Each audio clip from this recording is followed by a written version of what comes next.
neither here nor there. We haven't talked about the G5 thing. I want to get on that real quick. I would ask the question for people who like or dislike the G5, but specifically for G5 people. Do you think this is the best way to handle your teams? Because a lot of people have said yes. And I think it's odd that a structure which you cannot viably win a title is a good structure to you. And I'm getting at a G5 championship. And folks are like, we had the conversation where you're like, it's, half the sport, whatever the case is. We've already made the delineation between Power 4 and G5. And we put these teams in here basically to get their ass whooped. And that is the cherry on top to the great season that they just had. That doesn't make sense to me. I know we're trying to avoid lawsuits. It doesn't make a lot of sense. So somebody made a really good point about this because you were watching like FCS games and someone was talking about like, oh, I've always wondered like why, the Dakota schools don't join the Mountain West. And it's like, oh, because like they can sell out their stadiums, win FCS titles, like have such a clear identity and such success at that level. Why would you then go into a world where a bunch of people are rooting for you to get crushed in the first round of the playoff, right? Like it goes to your point. So I do think like the schools ultimately are deciding what levels they want to be at because they could always drop down to FCS. You can change those things.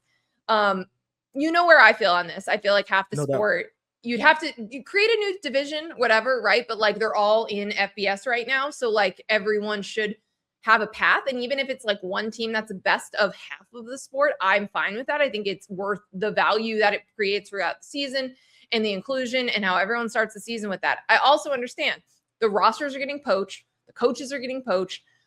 It's not the same as some of the powerhouse group of 5 teams that there used to be, like Luke Fickell's Cincinnati team, right. And the undefeated UCF teams. I understand all of that, but I just think you have to change Division 1.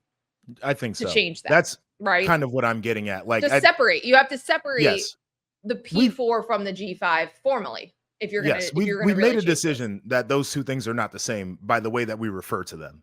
So I don't think it would be but that's so colloquial and like it is a true division line. But it should be is I guess what I'm getting at. I think there's people that would agree with you. But I mean I think that would need to be the first step. And then you need to determine, hey, are they going to have their own postseason or whatever? But like right now you're basically just like treating them like they're at the kids table without anything, which is unfortunate. Changing. And by the way, like I also don't think a great reward for having the seasons that they had is like, hey, you get to go to Autzen, have fun.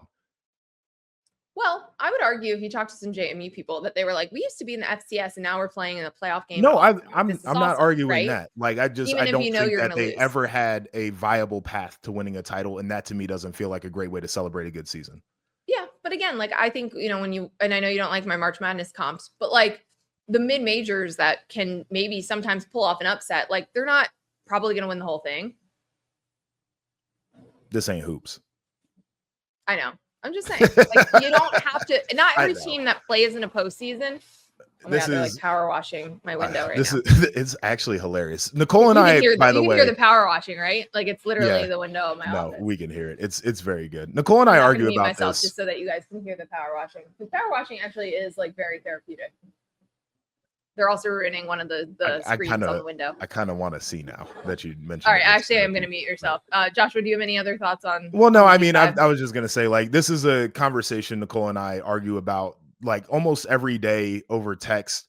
And I think it's one that people are going to continue to argue about on social media because obviously everybody has an opinion. The thing that I want to say after all of the talk about this is, we should not necessarily take this idea of JMU and Tulane getting blown out as an indictment on the group of 5. Because if they would have won those games, my opinion would have been the same. Is the structure of the postseason, I still don't think is great. And this is just a byproduct of a bad structure. And it's not these teams' fault.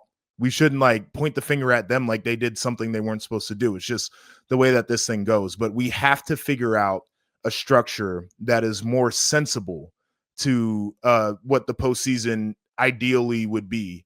And I don't even know if we know what that is, but let's, as we have the conversation, try to be as respectful of the JMUs and the Tulanes of the world, because this isn't their fault.